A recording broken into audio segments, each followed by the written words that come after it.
নমস্কাৰ। অসম বিধানসভাৰ অধিৱেশন সমাপ্ত হ'ল। এইবাৰৰ বিধানসভাখন ঐতিহাসিক বিধানসভা বুলিয়ে আমি ক'ব লাগিব, কাৰণ এইবাৰৰ বিধানসভাত কেইবাখনো গুৰুত্বপূৰ্ণ বিধেয়ক আমি খুব ধুনীয়াকৈ পাছ কৰিবলৈ সক্ষম হ'লোঁ। বিশেষকৈ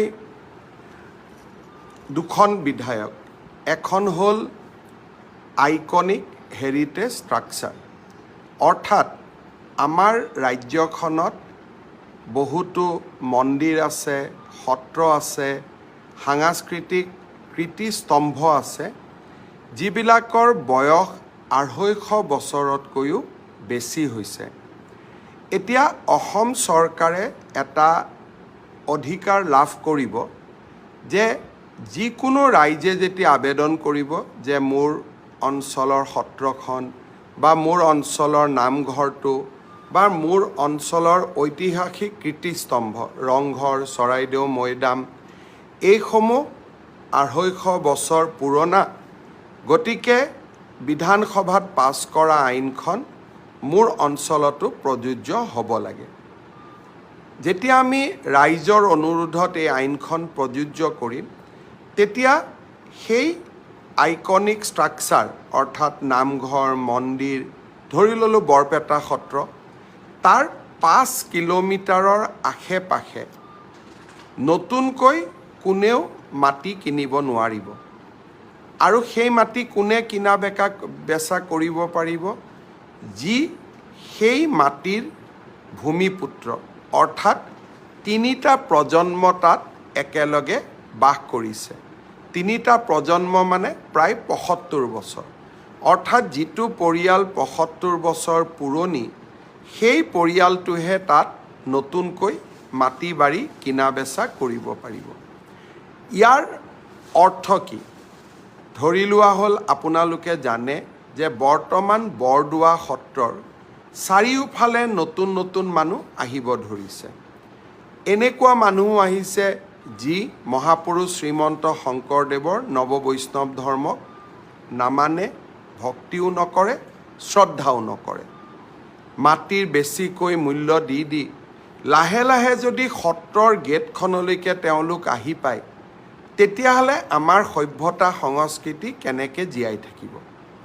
এতিয়া অন্ততঃ এই আইনখনৰ যিটো শক্তিশালী ধাৰা, এই ধাৰাৰ অধীনত আমি 5 কিলোমিটাৰ ব্যাসাৰ্ধ আমি অকল যি পৰিয়াল 75 বছৰ ধৰি তাত বাস কৰিছে তেওঁলোকৰ কাৰণে আমি ৰাখি থ'ব পাৰিম।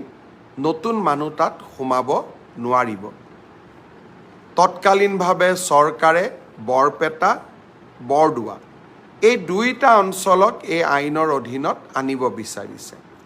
আপোনালোকেও যদি বিচাৰে যে আপোনালোকৰ অঞ্চলতো এনেকুৱা 250 বছৰৰ পুৰণি ঐতিহ্যমণ্ডিত স্থান আছে আৰু আপোনালোকেও এই ভূমি আইনখনৰ অধীনত এই সুৰক্ষাৰ কৱচ লাভ কৰিব বিচাৰে, তেতিয়াহ'লে আপোনালোকে অসম চৰকাৰক আবেদন কৰিব পাৰিব, স্থানীয় বিধায়কক আবেদন কৰিব পাৰিব, আৰু আমি আপোনালোককো এই সুৰক্ষাৰ চক্ৰটোৰ মাজলৈ লৈ আনিব পাৰিম। ইয়াৰ পিছত আন এখন বিধেয়ক সদনত এইবাৰ গৃহীত হ'ল। এই বিধেয়কখন আছিল কম্পালচৰি মুছলিম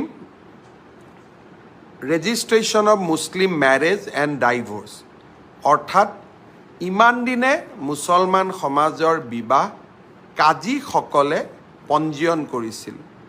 তাৰ ফলত বহু লোকে নিজৰ অধিকাৰ হেৰুৱাই পেলাইছিল। বিশেষকৈ তালাক বা ডাইভৰ্চৰ সময়ত নথি পত্ৰৰ হেৰাফেৰিৰ কাৰণে বহুত লোকে নিজৰ ন্যায্য প্ৰাপ্তিৰ পৰা বঞ্চিত হৈছিল।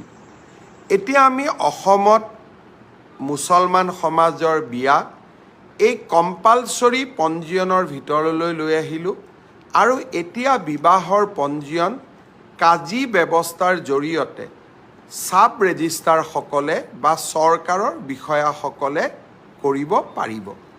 বিধানসভাত এটা আলোচনা হৈছিল যে বহু বিবাহ হয়, সাব ৰেজিষ্ট্ৰাৰ অফিচত সম্ভৱ হ'ব নে নহয়।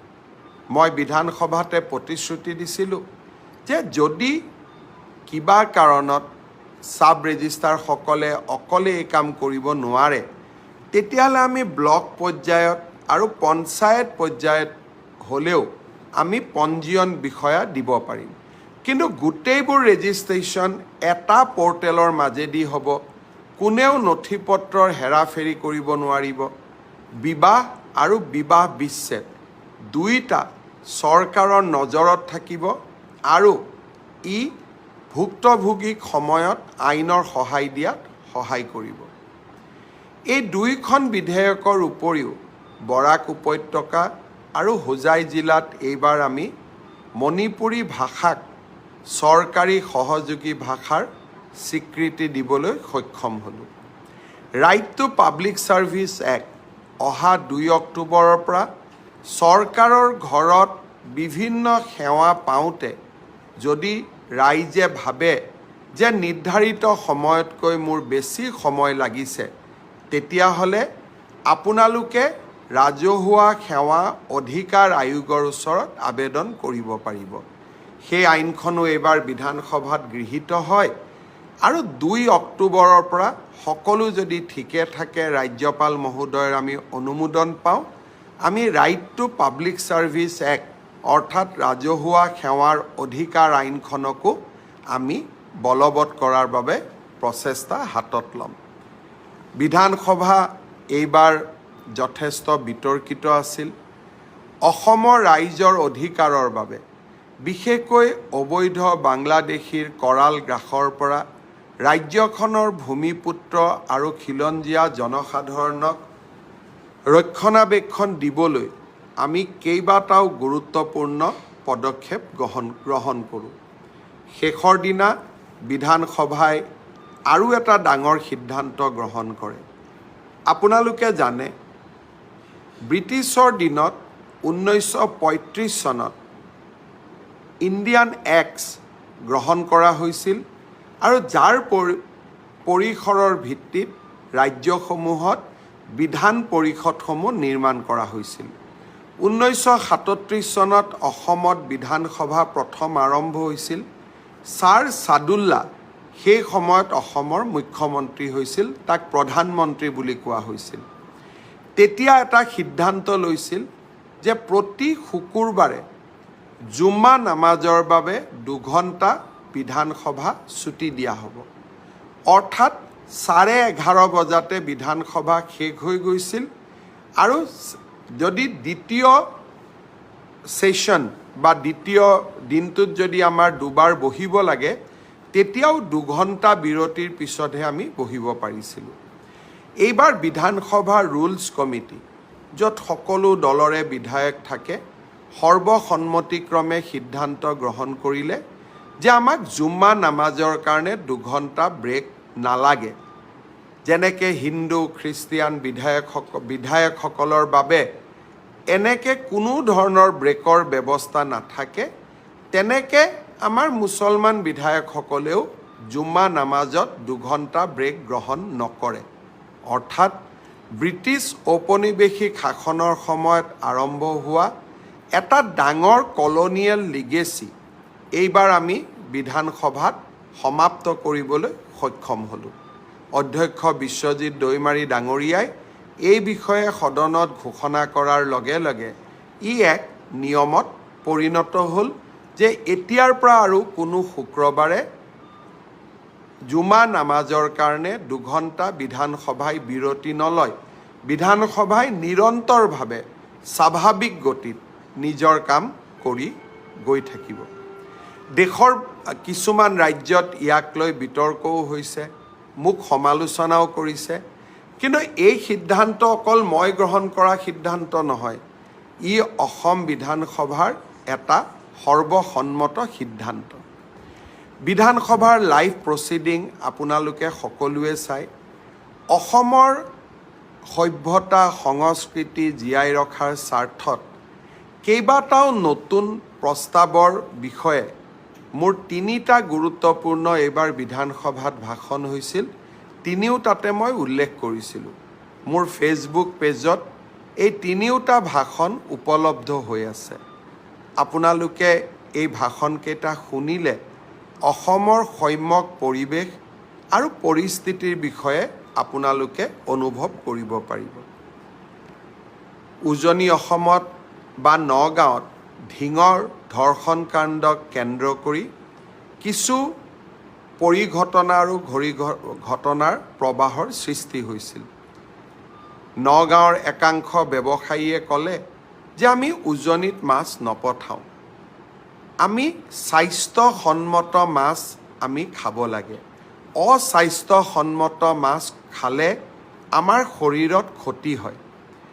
যথেষ্ট ইউৰিয়া ব্যৱহাৰ কৰি যি মাছ পুখুৰীত উৎপাদন কৰা হয়, তাৰ ফলত আমাৰ সমাজত লাহে লাহে কিডনী যিটো ৰোগ, সেই ৰোগ অভূতপূৰ্বভাৱে বৃদ্ধি হৈছে। আমি অসমত ইমান ডায়েলিচিছ মেচিন আনিছোঁ, তথাপিতো কিডনী ডায়েলিচিছৰ কাৰণে ৱেইটিঙত পেচেণ্ট থাকেই।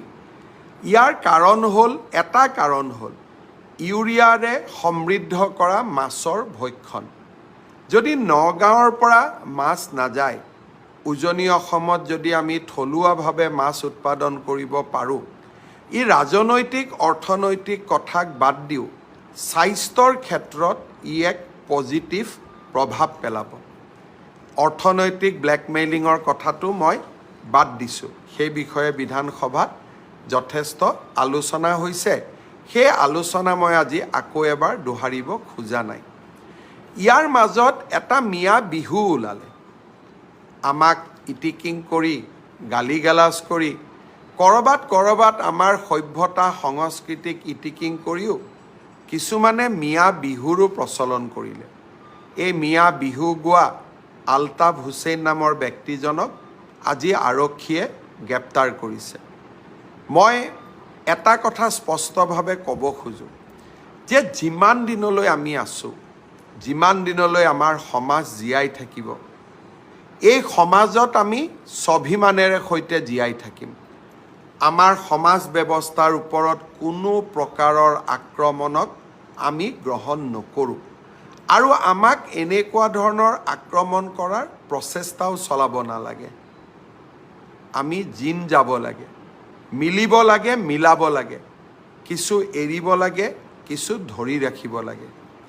কিন্তু যদি এৰি দিয়াৰ প্ৰৱণতাৰ পৰিৱৰ্তে অকল ধৰি ৰখাৰ প্ৰৱণতাহে হয়, তেতিয়া কোনো জাতিয়েই নতুনকৈ অহা সমাজখনত জিন যাব নোৱাৰে।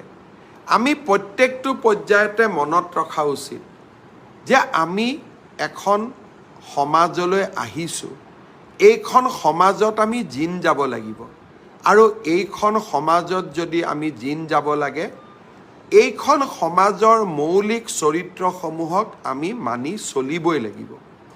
কোনোবাই যদি আমাৰ সভ্যতা সংস্কৃতি, আমাৰ খাদ্য, আমাৰ সংস্কৃতি, আমাৰ গান, আমাৰ নৃত্যক খুব বেলেগ ধৰণে ইয়াক প্ৰচলন কৰিবলৈ চেষ্টা কৰে, কোন অসমীয়াই তাক মানি ল'ব? আমাৰ বাপতি সাহোন বিহুটোকো যদি মিয়া বিহুলৈ ৰূপান্তৰ হয়, কোন অসমীয়াই তাক মানি ল'ব? আমি কিমান দিনলৈ জীয়াই থাকিম নাজানো, কিন্তু জীয়াই থকা দিনকেইটা আমি নিশ্চিতভাৱে শিৰ নত কৰি আমি জীয়াই নাথাকোঁ। আমি উচ্চ শিৰ লৈয়ে জীয়াই থাকিম আৰু যিমান দিনলৈ জীয়াই থাকিম, আমি স্বাভিমানেৰে সৈতে জীয়াই থাকিম। মই ভাবোঁ যে মোৰ এই বাৰ্তা সকলোৱে ইতিবাচক ৰূপত গ্ৰহণ কৰিব। ভূপেন হাজৰিকা ডাঙৰীয়াৰ সেই কথাষাৰলৈ, বাক্যষাৰলৈ মনত ৰাখিব যে কিছু ধৰিব লাগিব, কিছু দিব লাগিব, কিছু এৰিব লাগিব, তেতিয়াহে এখন বহল সমাজৰ বুকুত আমি জিন যাব পাৰিম।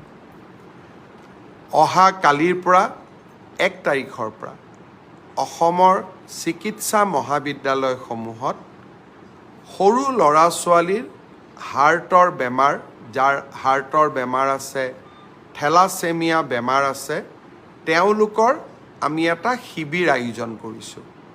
এই শিবিৰত যেতিয়া আপোনালোকে যোগদান কৰিব, কণমানি শিশুসকলৰ হৃদয়ত থকা হাৰ্টৰ বেমাৰ, বিশেষকৈ হাৰ্টত থকা ছিদ্ৰ অৰ্থাৎ হাৰ্টত যি সৰু সৰু ফুটা হৈ যায়, এনে ধৰণৰ বেমাৰবিলাক আমি মেডিকেল কলেজসমূহত লৈ গৈ আমি দেখুৱাব পাৰিম। আৰু ডক্টৰসকলে যদি কয় অপাৰেশ্যন লাগিব, আমি অসমত বা অসমৰ বাহিৰত লৈ গৈ আমি অপাৰেশ্যন কৰি লৈ আহিম। থেলাছেমিয়া ৰোগৰ ৰোগীসকলকো আমি এই স্বাস্থ্য শিবিৰলৈ নিমন্ত্ৰণ জনাইছোঁ। বহু থেলাছেমিয়া ৰোগত আক্ৰান্ত ৰোগী বন মেৰু ট্ৰান্সপ্লাণ্টৰ জৰিয়তে তেওঁলোক নিৰোগী হয়। বন মেৰু ট্ৰান্সপ্লাণ্ট কৰিবৰ বাবে প্ৰায় 9-10 লাখ টকাৰ প্ৰয়োজন হয়। আমি বিনামূল্যে 14 বছৰৰ শিশুসকলৰ আমি বন মেৰু ট্ৰান্সপ্লাণ্ট কৰাৰো ব্যৱস্থা কৰিম। সেইবাবে মই আহ্বান জনাম যে আমাৰ 14 বছৰৰ তলৰ শিশুসকল যাৰ হৃদয়ৰ হাৰ্টত বেমাৰ আছে বা থেলাছেমিয়া ৰোগত আক্ৰান্ত হৈ আছে, তেওঁলোকক যাতে আপোনালোকে অহা পষেকটোত মেডিকেল কলেজসমূহলৈ লৈ আহে। বাতৰি কাকতত বিজ্ঞাপন ওলাইছে কোন দিনত কোনখন মেডিকেল কলেজত ডক্টৰসকল থাকিব, আপোনালোকে তেনেকৈ ৰোগীসকলক লৈ আহিব। আমি মানৱতাৰ পক্ষত আৰু আমাৰ শিশুসকলৰ স্বাৰ্থত নিৰন্তৰভাৱে আমি কাম কৰি যাম। অহা 2 তাৰিখে আমাৰ বাবে আৰু এক প্ৰাপ্তিৰ দিন। ৰাজ্যৰ শিক্ষামন্ত্ৰী হৈ থকা অৱস্থাত সৰ্বশিক্ষা অভিযানত আমি বহুত শিক্ষকৰ নিযুক্তি দিছিলোঁ। প্ৰায় 35,000 শিক্ষকে এতিয়াও সৰ্বশিক্ষা অভিযানত কাম কৰে। বহু সময়ত বহু লোকে প্ৰশ্ন কৰিছিল এওঁলোকৰ চাকৰি নাথাকিব, এওঁলোকৰ চাকৰি গুচি যাব। 2011-12 চনৰ পৰাই এনেকুৱা বিতৰ্কই আমাৰ সমাজ জীৱনখনক আক্ৰান্ত কৰি আহিছিলে। অহা 2 তাৰিখে আমি যোগ্য বুলি বিবেচিত প্ৰায় 24,000 শিক্ষকক চৰকাৰৰ আওতালৈ আনিম। অৰ্থাৎ এওঁলোক এতিয়াৰ পৰা চৰকাৰী শিক্ষক হ'ব।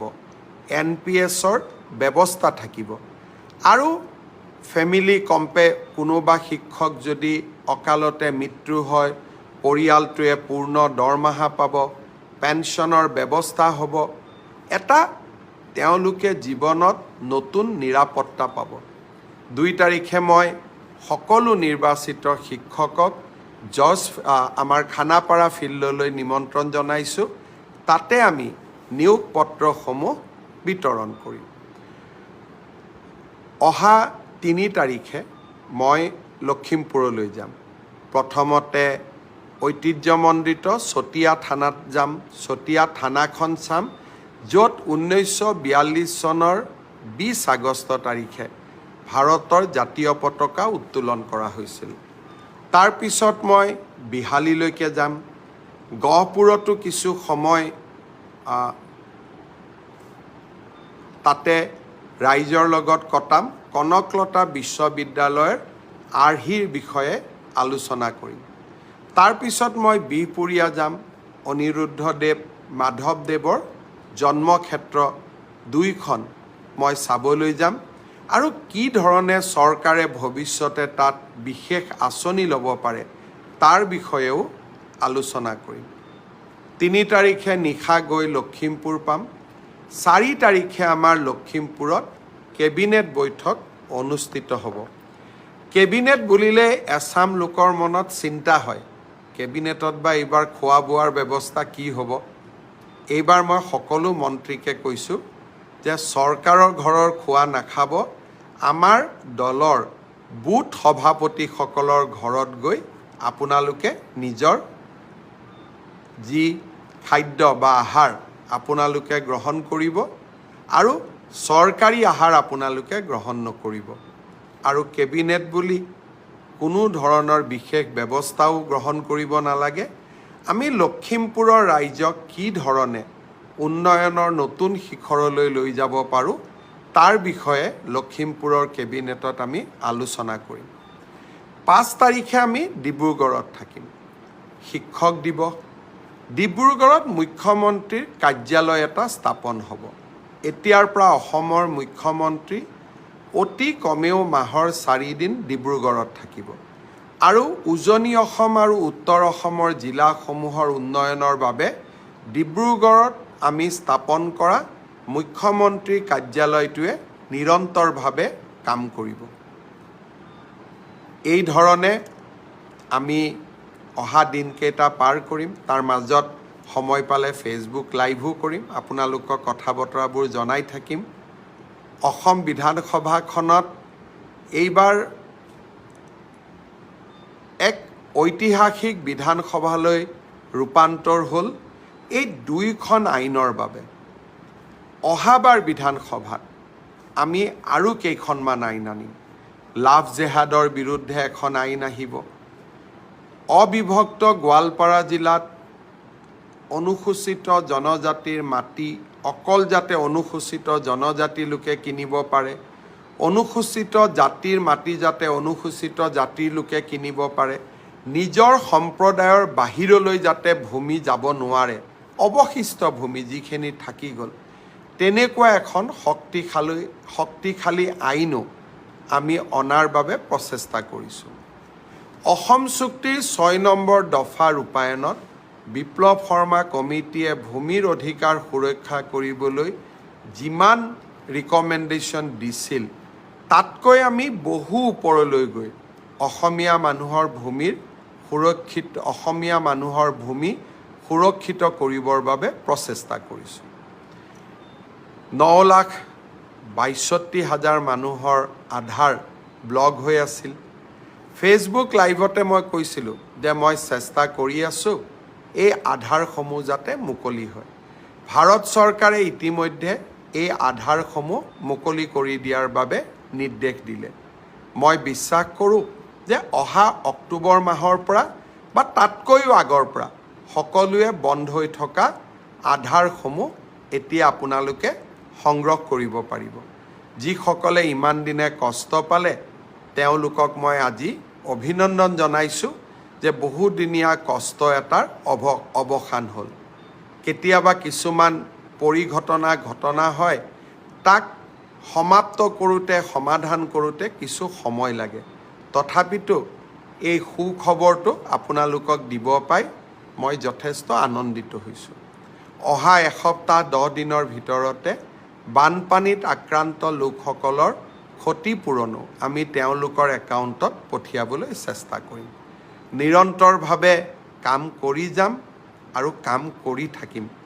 আপোনালোকৰ আশীৰ্বাদ আৰু শুভকামনা আমাৰ লগত থাকিলে আমি এভাৰেষ্টত উঠিবলৈও ভয় নকৰোঁ। বহুত বহুত ধন্যবাদ। শুভৰাত্ৰি।